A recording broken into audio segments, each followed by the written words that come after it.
Okay, you're live. Recording. Okay, good morning, everyone. Calling the Southborough Board of Health meeting to order at 9:31 a.m. on Tuesday, August 15th, 2023. We have 2 out of 3 board members present this morning, and Dr. Medina, I don't expect will be joining us. So first order of business is public comment. So if you have anything that you want to bring forward this morning, feel free to raise your hand in the audience and we'll allow you to speak. Okay, I don't see any hands. Oh, I do. Okay, Mr. Hokanson, you should be able to unmute and speak. Am I unmuted now? Yep, we can hear you. I'm in a butter. I own property I live at 10 Main Street, and I own the property at 12 Main Street, which shares a driveway with the business. And I'm just going to say that in general, I'm very enthusiastic about the business opening up, Dr. Donahue's business.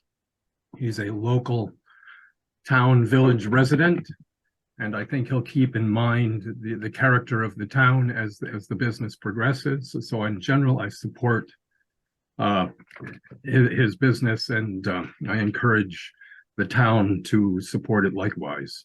That's all I have to say. Okay, great. Thank you very much. And just for the public, Mr. Hokanson was referring to the variance request for 14 Main Street later on in our agenda. So we will, as a board, discuss that once we get to that point in the agenda. Okay, great. I don't see any other hands. So with that, we'll go to the meeting minutes from the 7/18/23 meeting. Any changes to those? Okay, I was good with those as well. So I move that we accept the 7/18/23 meeting minutes. So moved. Or second, I guess. Yep. All right. And Liz? Zulik, yes. Okay. Malinowski, yes. All right. So those pass 2-0, Barbara. Okay. And next we have the appointment of a tobacco control program manager. So Liz, I think for your background here, we've had some influx with this program, and this is like a Metro West collaborative that I think it's actually under Framingham still as the fiscal agent. And we've had every year we have to appoint this position, and we've had a few actually in FY23. And so I'm going to let our new tobacco control program manager introduce himself, because I'm not going to pronounce his name correctly. So I was practicing this morning. Okay. But here's Harivalal Tila Govindan. Yeah. Okay. I still wouldn't get it right. My name is Parivalal Tillai Govindan. You can call me Pari. Yeah. Okay.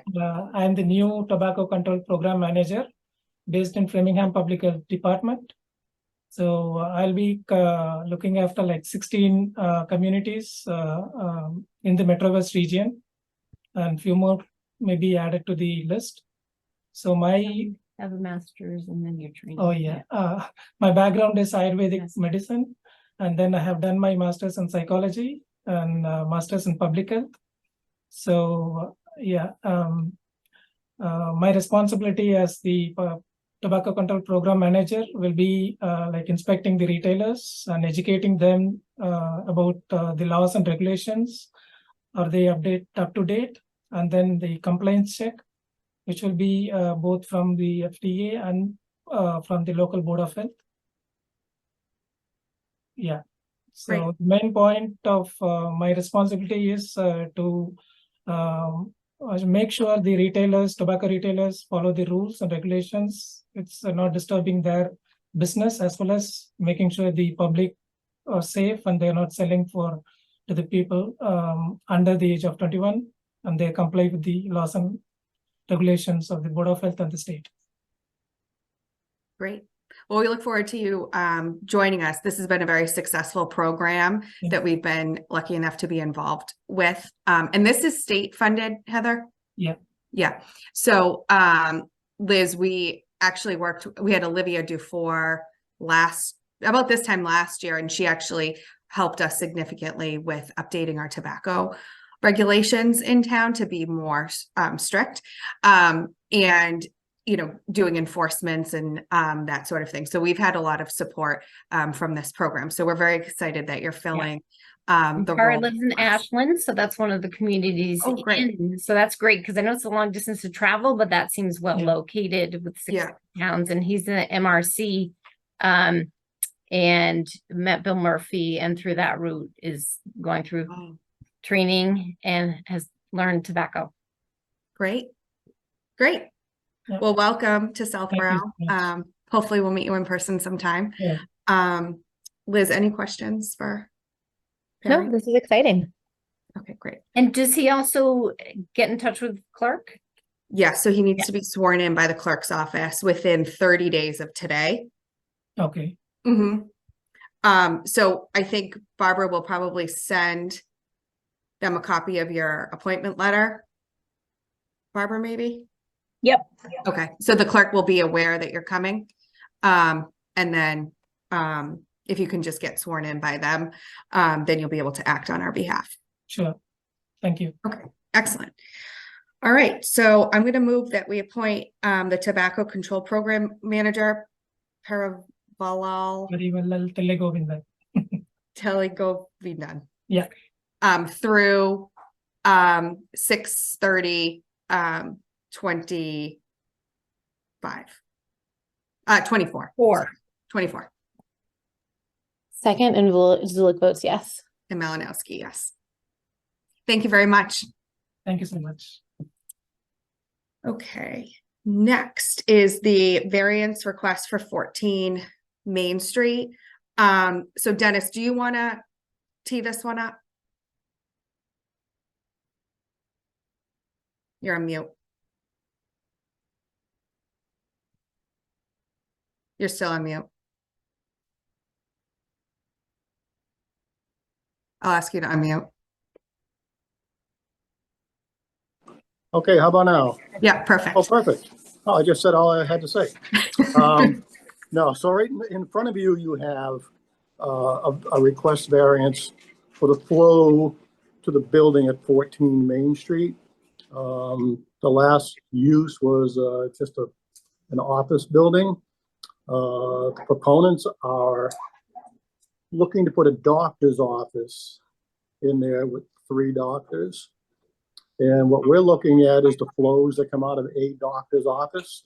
According to Title V, a doctor's office generates 250 gallons a day per doctor. And they have 3 doctors going into the office, which by Title V would show 750 gallons a day. The system, which is working, has been inspected. The Title V inspection was done last October, which passed. Was designed for 350 gallons a day. So they're short a couple hundred gallons. I'm not sure if you have the letter that they had sent We do. explaining what they actually believe they produce, Mhm. which is well under 250 gallons a day for the type of use that they are going to be using the office for. So what they have said in their letter is they're not doing a full-blown practice of doing anything but consultations, I believe. And most of the practices are done at Southborough Medical. So anyway, I looked over all the numbers. I also talked to a couple of plumbers and plumbing inspectors.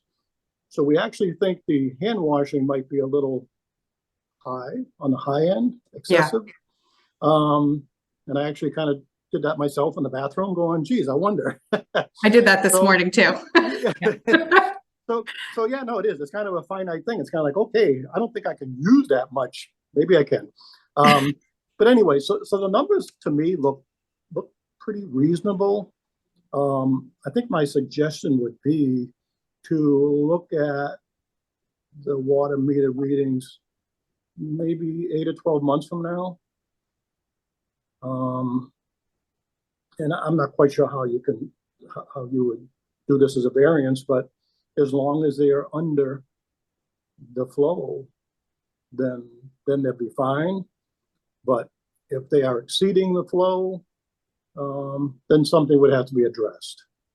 So I'm not, Okay. I mean, yeah, so I think the numbers are pretty good. And Title V typically is about 200% over designed in Massachusetts. That's just kind of a rule of thumb. So I'm pretty sure the 350 gallons a day could take more. However, that's the number we have to work with. It's up to the board, but I think in professional judgment, I think they're fine. But I think just a review after, like I say, 8 to 12 months to make sure. And that's my presentation on this. Okay. Liz, anything based on that before I ask anybody in the audience who is here from the practice to weigh in? No, I appreciate that recommendation, and obviously Dennis is the expert, and so I appreciate the pointers there, and I think I think the idea of seeing how it goes makes sense to me. If we can do it like I don't know how that works, Chelsea, as far as can we approve it for a set amount of time, then check back to ensure that everything's going okay. Yeah, so I think just after reviewing the materials that they sent over, and I appreciate the background that they gave, one of my kind of initial reactions was that's a low volume of patients that 3 doctors are seeing. And so one of my concerns is that if that were to increase, how would we monitor? And I think Dennis brings up a good point. We could just pull the water meter usage from DPW so that we would know whether they're within that threshold, and making the variance contingent upon that the operational nature of the practice stays what was presented to us this morning. Because, obviously we want that building to be used. I think it's exciting to have a business come into town, and if we can be flexible and accommodating based on what they presented to us, then I think we should go ahead and do that. So that's kind of my take, and I'd like to hear from them on kind of how they came up with the water usage, because I washed my hands for a minute this morning and used 0.6 gallons. So I'm just curious as to how they came up with those figures, and maybe they purposely over projected. But I think those are kind of my initial thoughts. So I see Christine Miller has raised her hand. So if Liz, if you're good, I'm gonna go ahead and bring her over. Oh, Barbara did. Thank you, Barbara. That's great. Yep.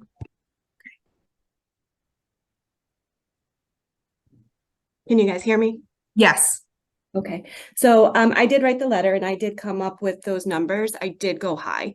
I had just looked at a couple websites. I got that off New York's state website, and I just wanted to show the higher end, and we would still be under it. As for the doctors, we have 2.5 right now. And if we were to increase down the line, most of the doctors do procedures. That's their main work, and the procedures are not done in that office. So if they were to ever increase it, the clinic consultations would not increase drastically at all. Okay. And can you go over the rationale, if you know, on the 4 rooms that you're outfitting, and why 4 when you have 3 doctors and they're not necessarily there all the time and you're seeing 8 patients a day?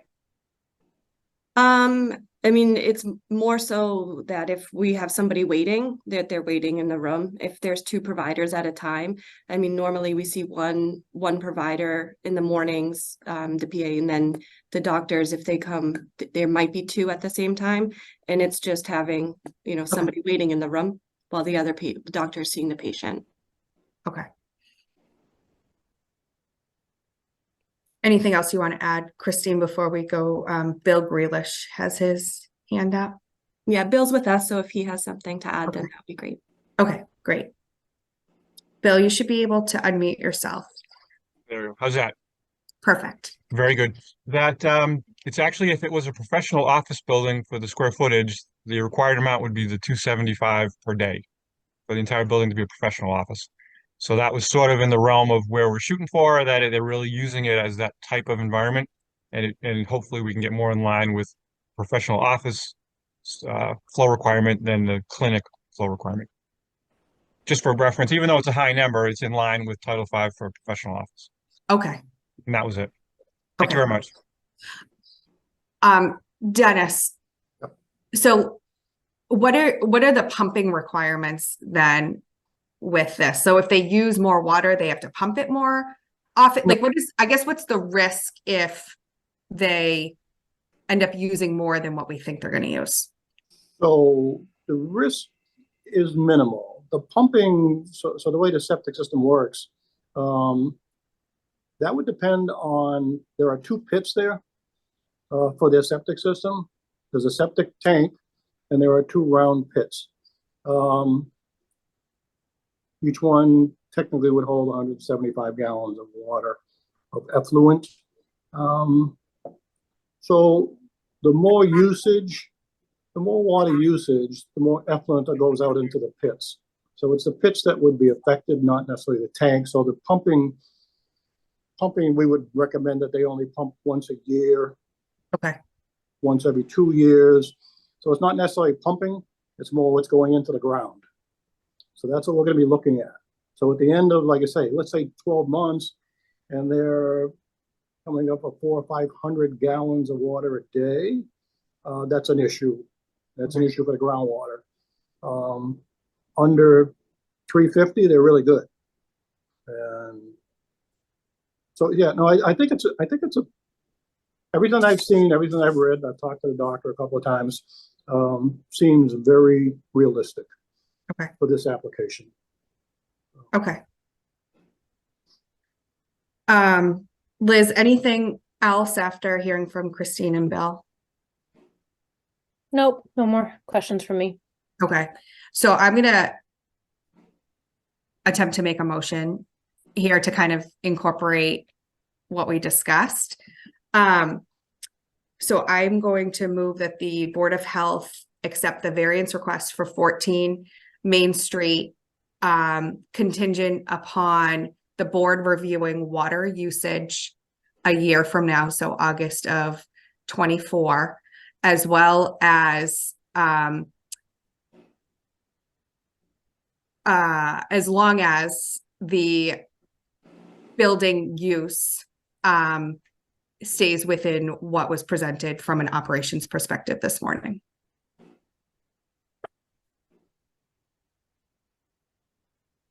Second, Okay, any discussion? And Christine and Bill, if you have anything that you're concerned about there, feel free to speak now. Okay. So Zulik?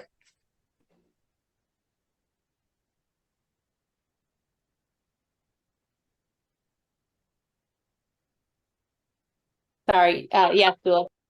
Okay, and Malinowski is yes as well. Thank you both for coming and speaking and for the materials you provided. It was helpful, and thank you, Dennis, for your weighing in on this one and giving the board some guidance. Good luck with your practice in Southborough and welcome to town. I'm assuming you've been at Southborough Medical on Newton Street, but I hope you enjoy your new home on Main Street. Thank you so much. Thank you. Okay. Okay, Heather, you want to give your items? Good morning. Oh, go Dennis. What'd you say, Dennis? I gotta go back. I gotta go back to my other town. See ya. Thank you. See you.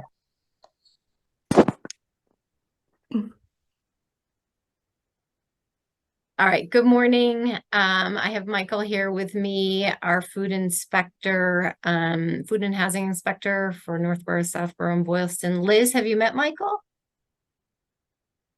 I don't think so. Sorry, my baby's crying. Oh, okay. Michael came a year ago. Is that about right, Michael? A little over, yeah. Amazing background in food safety. Northborough resident. We're happy to have him. Thank you. Happy to be here. So my updates are, I think, all food focused.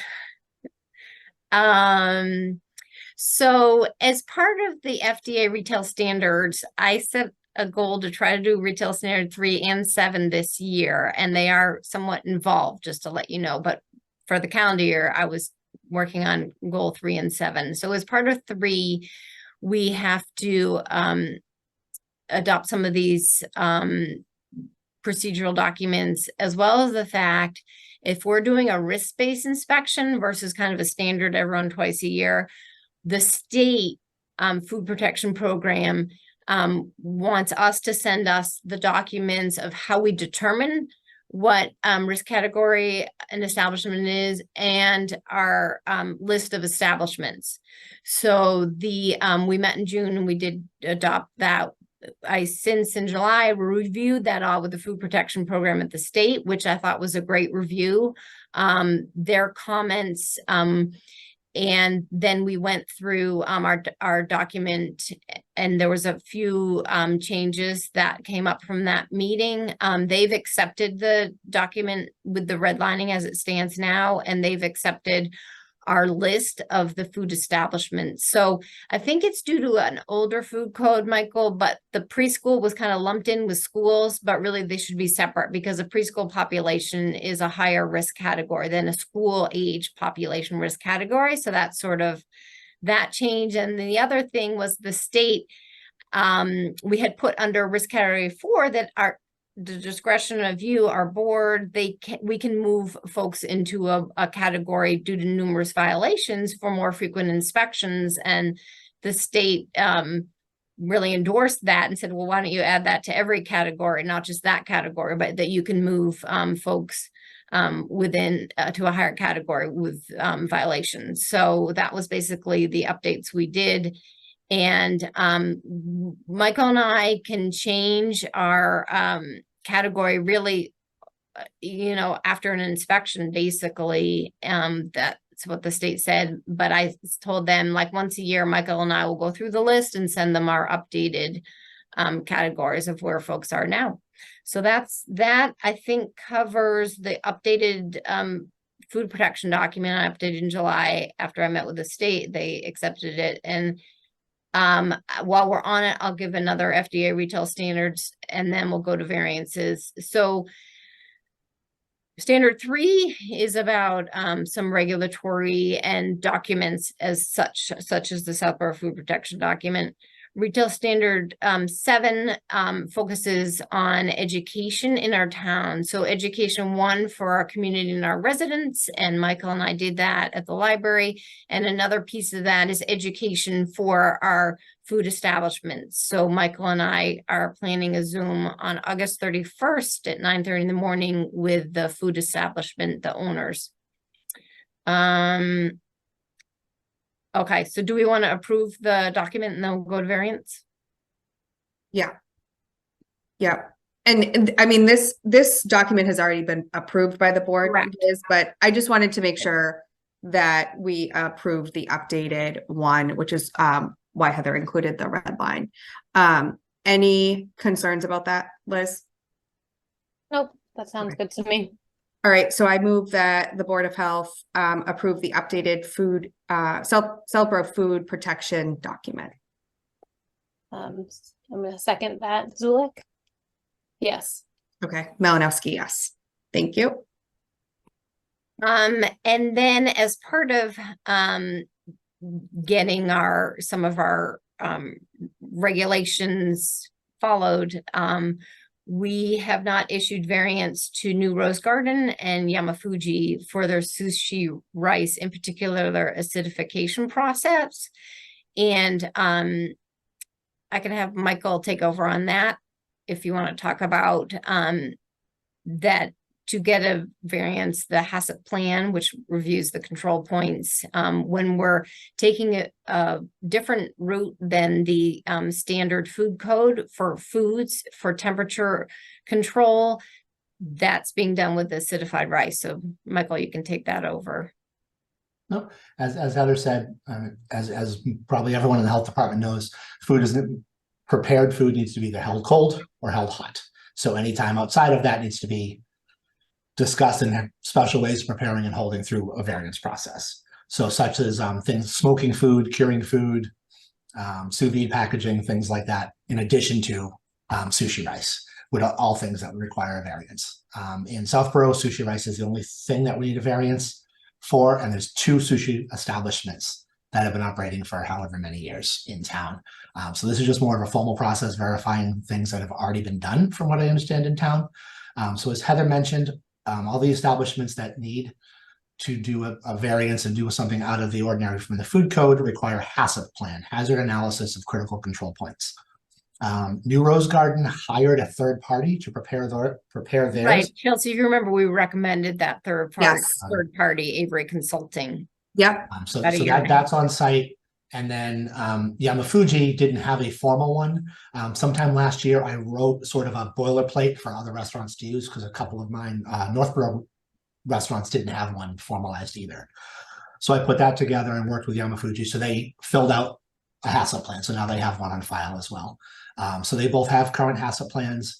And the main thing will require, they have them on site and completed and review them yearly to go over them. And then they're also required to test the pH of all their rice. I probably should have explained that for anyone who didn't know. When they cook the rice, they need to lower the pH, which stops the growing of bacteria. Cooked rice has, I'm never going to say them right, Clostridium botulinum and Bacillus cereus. However exactly you say them, I always get them wrong. Major problems with rice. So when you add a vinegar mixture, it lowers the pH to around, has to be under 4.2. So they use a process, they just add a little bit of distilled water, make a little slurry, and they dip a pH testing strip in it to verify the pH of the rice. They'll do that for every single batch. They have a log of that with their HACCP plans at each of the restaurants, and they're required by the food code to keep it for a year.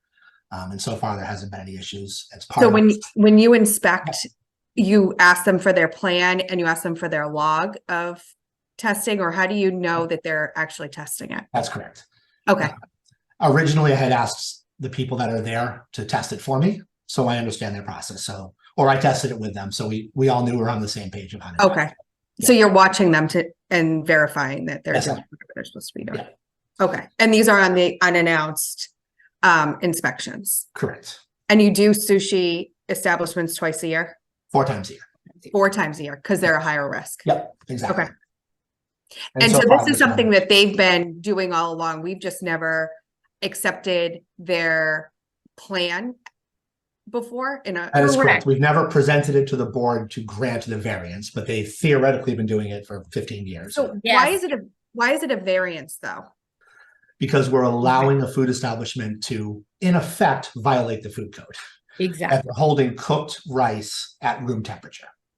But it's an acceptable method because Correct. of what they're making. Correct. It's accepted by food code standards. Yep, specifically the acidification of sushi rice is as it's Okay. facing the food code, yes. Right. Diane sort of got them started on this and started them getting to do a Yeah. HACCP plan, but I think before that, there was probably no oversight of the process for rice acidification Okay. And these are the only 2 establishments for that, sushi. That are Yes. doing sushi rice, correct. okay. I think that's everything. Heather, did I miss anything? Anything else I need to add? No, I think I emailed the Yamafuji plan you did.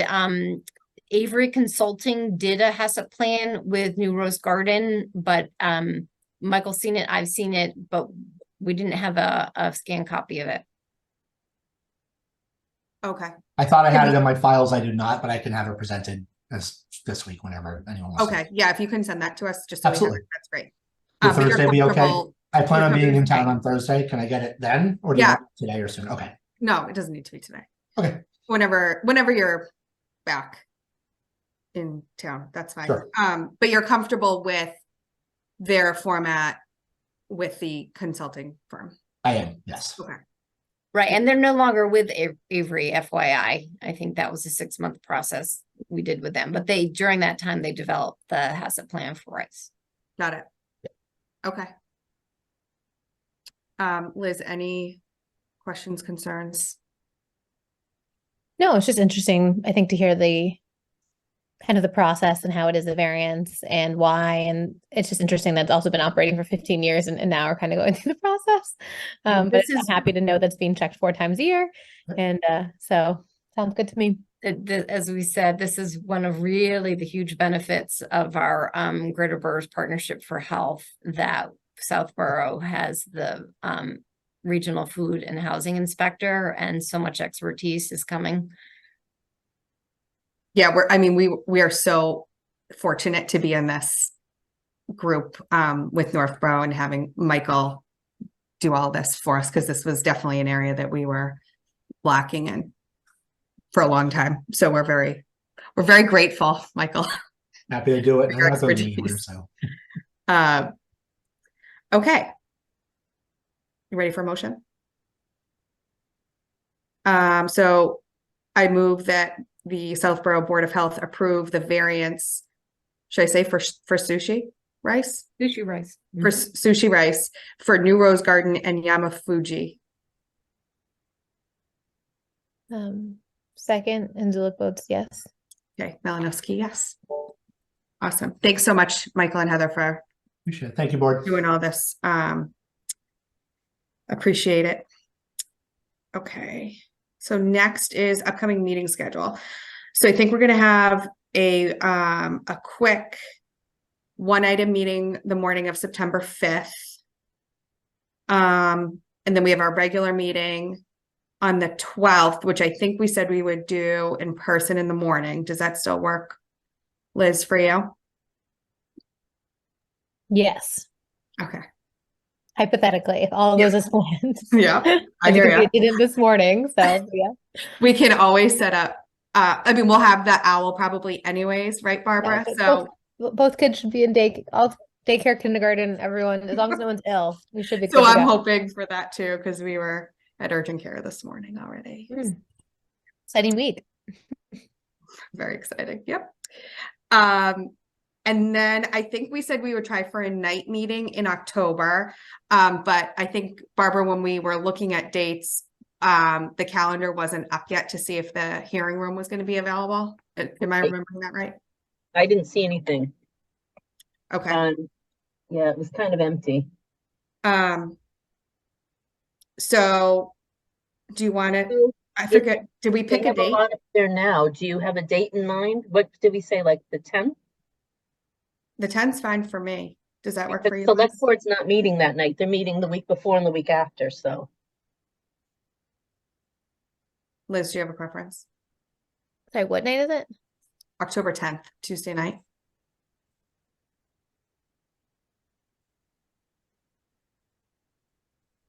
Do you have a preference about timing? That date. Is That date works. Yeah, it's already in my calendar. Oh, it is? Oh, so we did pick a date. Okay. I didn't put it in mine. And what time works for you?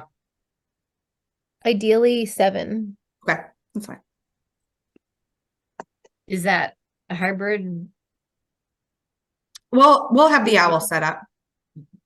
And I can always go over and set it up a few minutes early so that Barbara doesn't have to I'm gonna be there too, so I'll help you. okay. Right, because that's your late night anyways. Okay.